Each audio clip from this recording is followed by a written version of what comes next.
ये बताओ कि इलेक्ट्रिकल एंड इलेक्ट्रॉनिक्स में हाल में भारत सरकार सबसे बड़ा कदम क्या उठाई है? अच्छा, एक बात बताइए, इलेक्ट्रिकल एंड इलेक्ट्रॉनिक्स में क्या अंतर होता है? सुप्रीम कोर्ट का ये जो जो गाइडलाइन आया उस पे आपका क्या स्टैंड है? आपको क्या लगता है कि यूजीसी का जो गाइडलाइन था वो सही था या उसमें कुछ प्रॉब्लमेटिक चीजें थी? तो क्या उसमें सही होना चाहिए? आपका स्टैंड क्या है उस पे?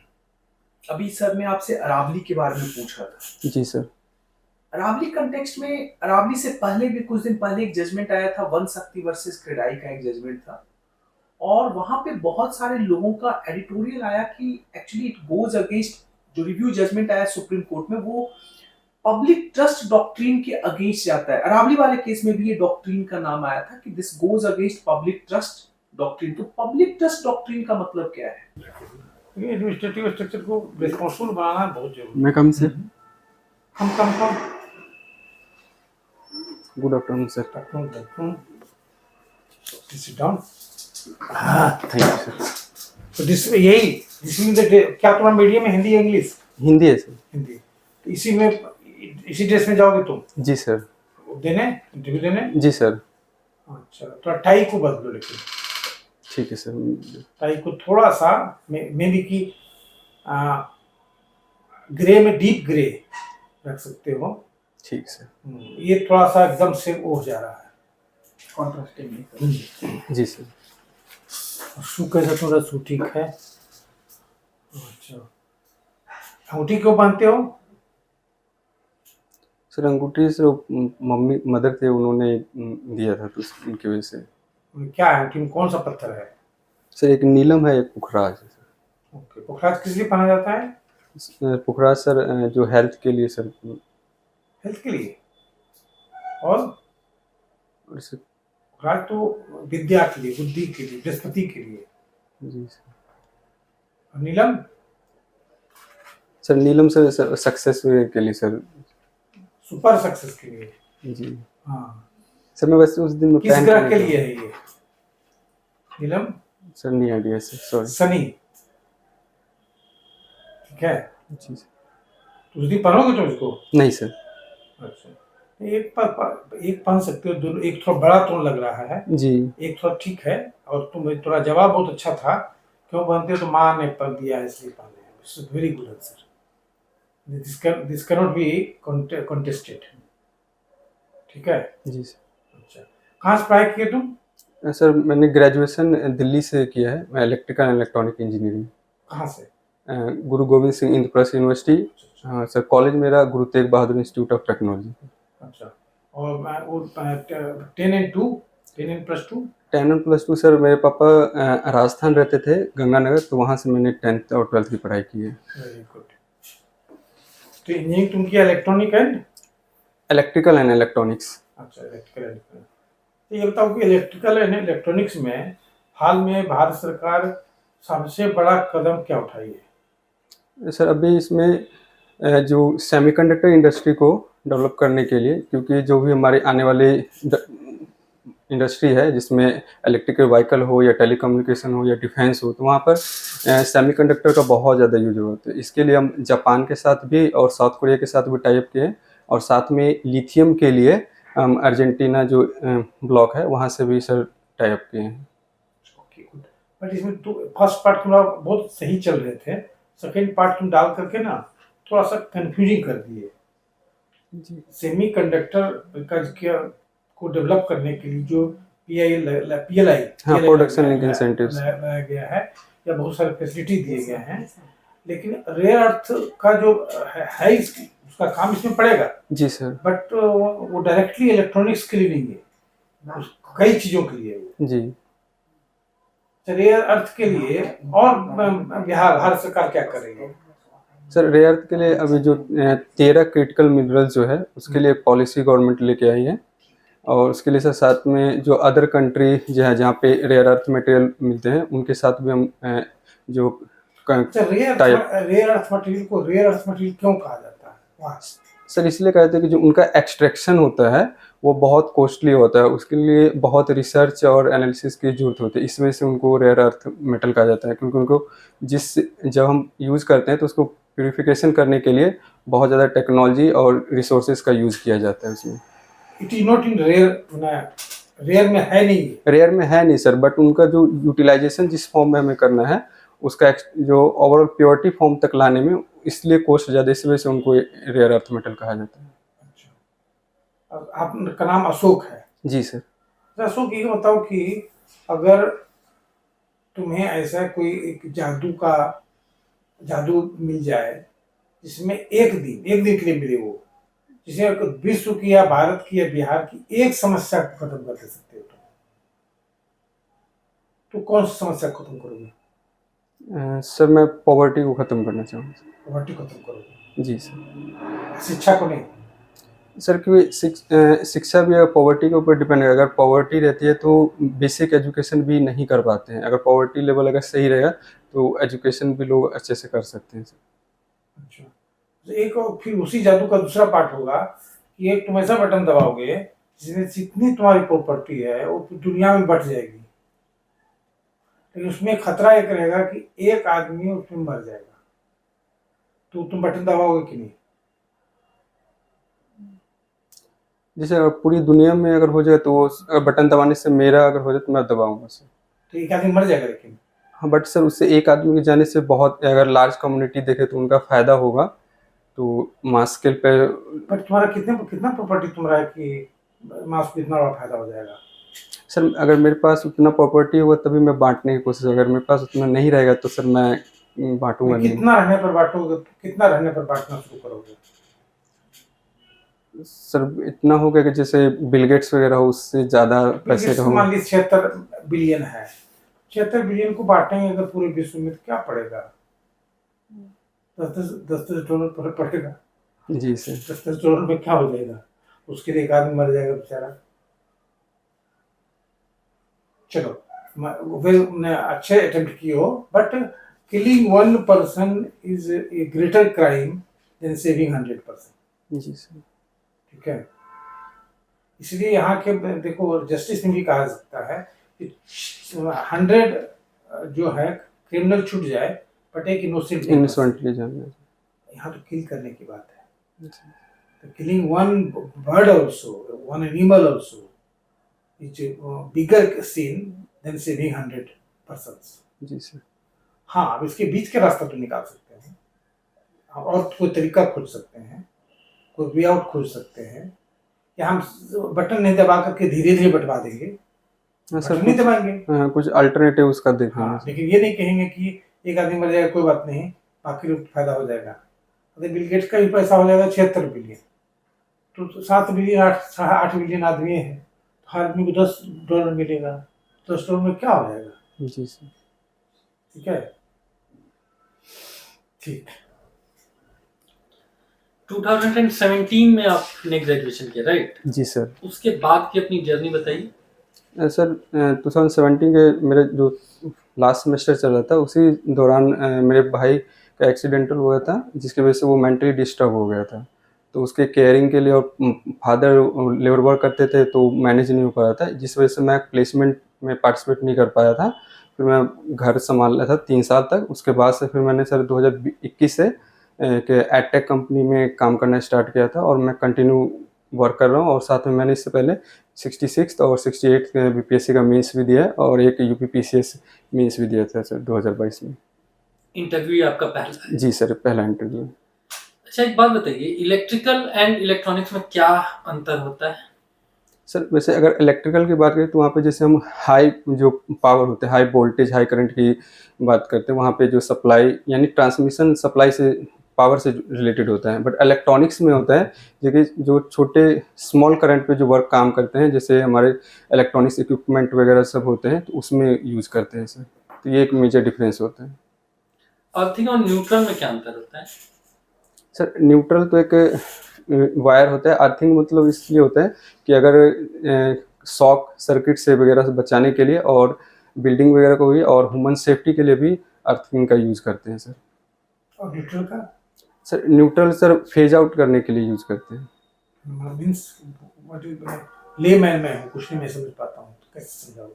सर उसमें जो न्यूट्रल वायर होता है, जिसे करंट पास करने के लिए, एक सर्किट कंप्लीट करने के लिए हमें जो चाहिए होता है, उसके लिए हम न्यूट्रल वायर का यूज़ करते हैं।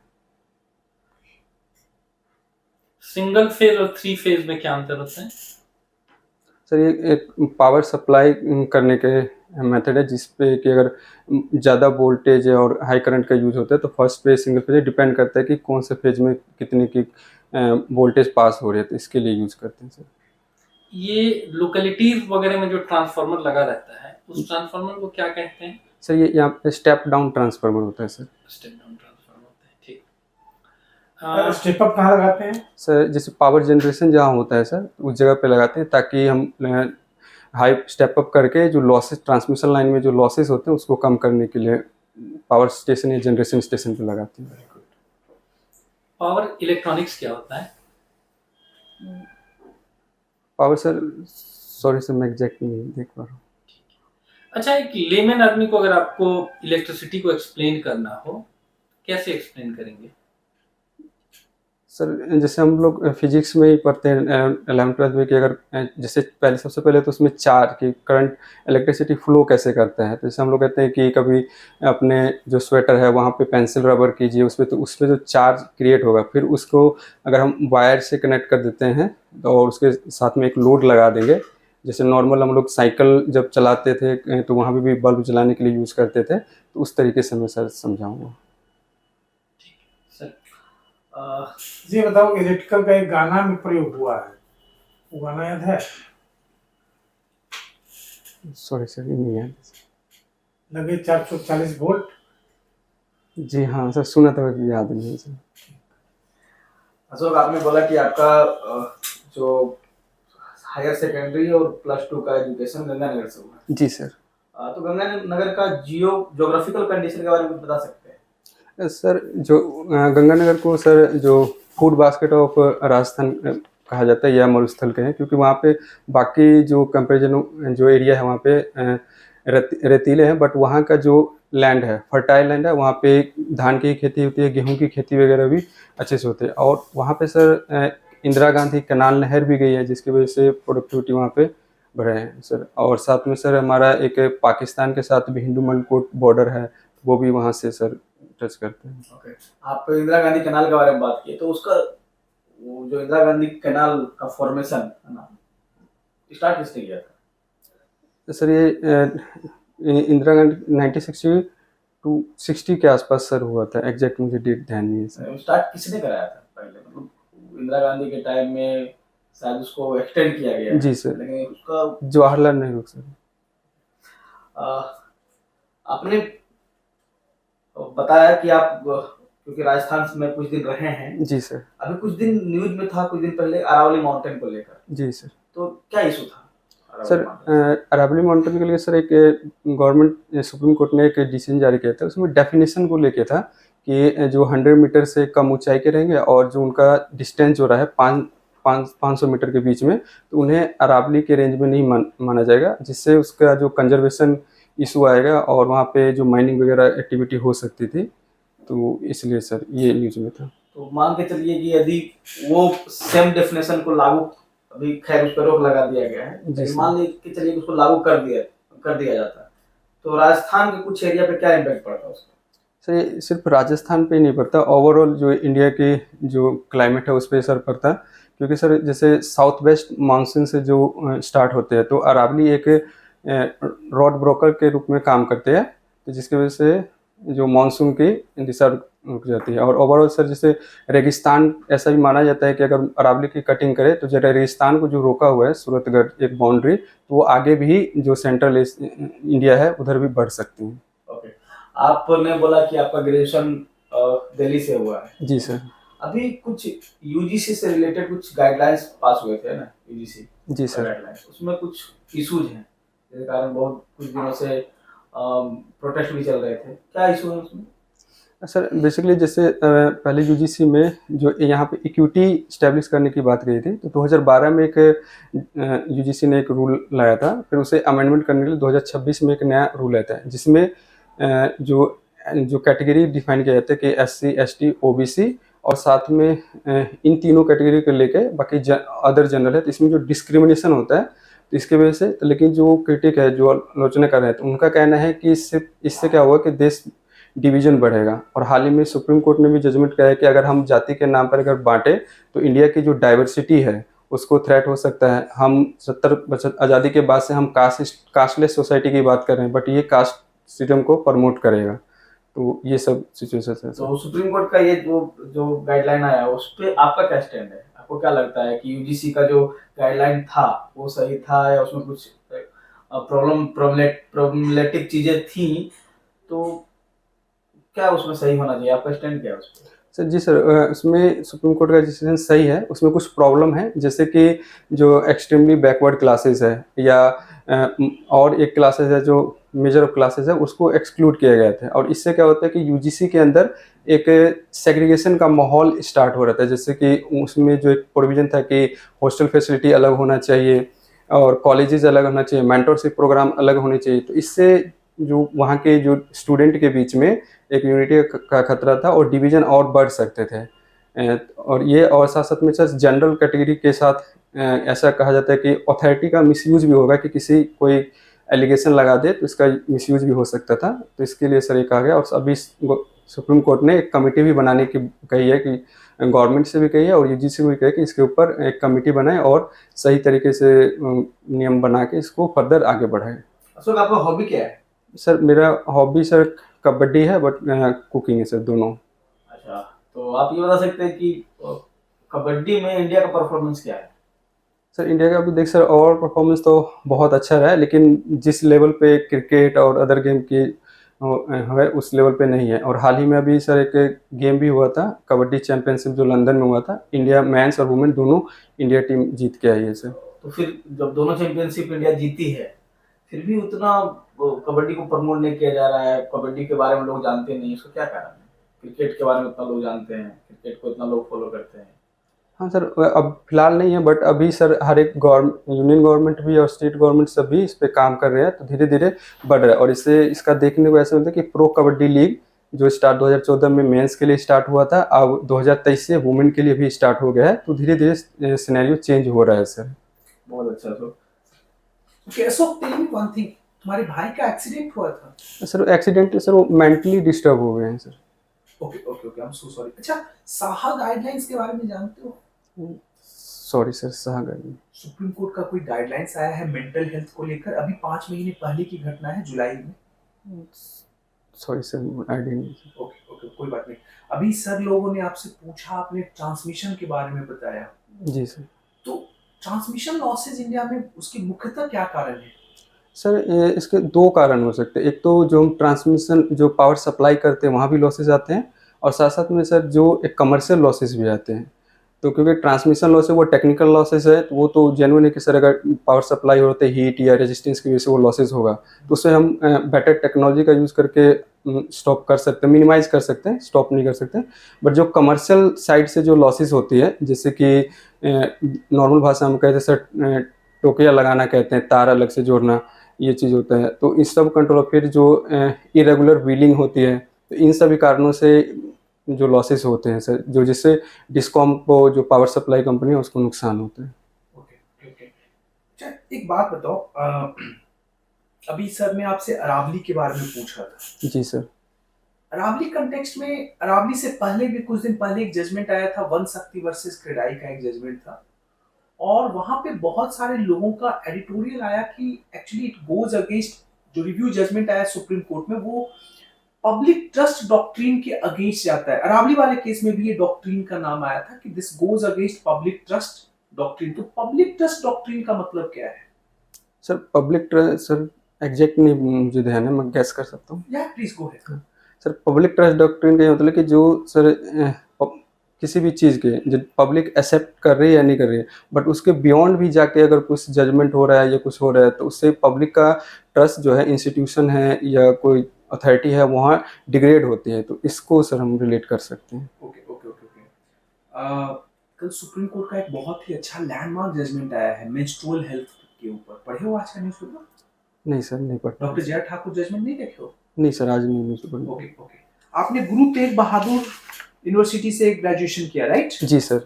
गुरु तेग बहादुर के बारे में बताएंगे? सर गुरु तेग बहादुर सिख के 9वें गुरु थे।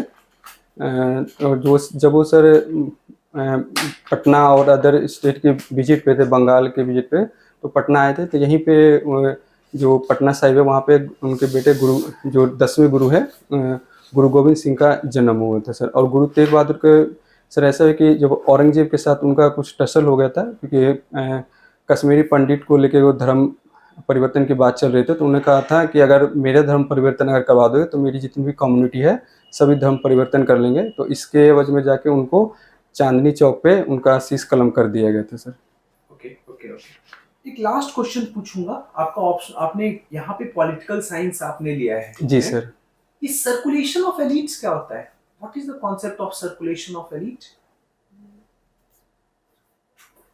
सॉरी सर, मैं रिकॉल नहीं कर पा रहा हूँ। Okay okay. Macpherson theory of power क्या है? सॉरी सर, याद नहीं सर। ओके, कोई नहीं, ठीक है सर। कुछ और पूछना है? तो ये बताओ कि अभी जो यूजीसी का इवेंट हुआ, जी सर। उसमें अगर तुम्हें फ्रेम करने के लिए दिया जाए कोई लॉ या कोई वे आउट, जी सर। तुम्हारा क्या सजेशन होगा उसमें? सर इसमें जैसे प्रीवियस केसेस को स्टडी करेंगे सबसे पहले। जैसे कुछ एलिगेशन यूजीसी जो यूनिवर्सिटी में लगाया जाता है कि वहाँ पे एक तो रैगिंग होता है, फिर कास्ट बेस्ड डिस्क्रिमिनेशन होता है, जैसे रोहित बोमुला का केस है, फिर एक मुंबई का एक लेडी डॉक्टर थी, उनके साथ वैसा हुआ था। तो उन सारे जजमेंट को भी कंसिडर करेंगे। और साथ साथ में सर एक ऐसा कमिटी में जिससे अभी जो बना है कि इसमें एक पर्टिकुलर जनरल कैटेगरी है, इन सबको एक्सक्लूड किया गया है, तो उनको भी साथ में रखते हुए, और जैसे ताकि इसका मिसयूज ना हो, तो ऐसे एक कमिटी, रिलेशन कमिटी बनाएंगे जिसमें कि कोई भी जिसके साथ भी डिस्क्रिमिनेशन होता हो, चाहे वो रिलीजियस बेस हो चाहे कास्ट बेस पे हो, तो वहाँ वो कंप्लेन करें और उसका सर ऑडिट हो। और साथ साथ में सर जो विजिलेंस भी हो, और से जो वहाँ जो स्टूडेंट कम्युनिटी है उनका भी पार्टिसिपेशन इंश्योर करेंगे सर। Good, thank you. अब बुलाते हैं 2 मिनट में, 2 मिनट आते हैं। Thank you sir. बैठिए।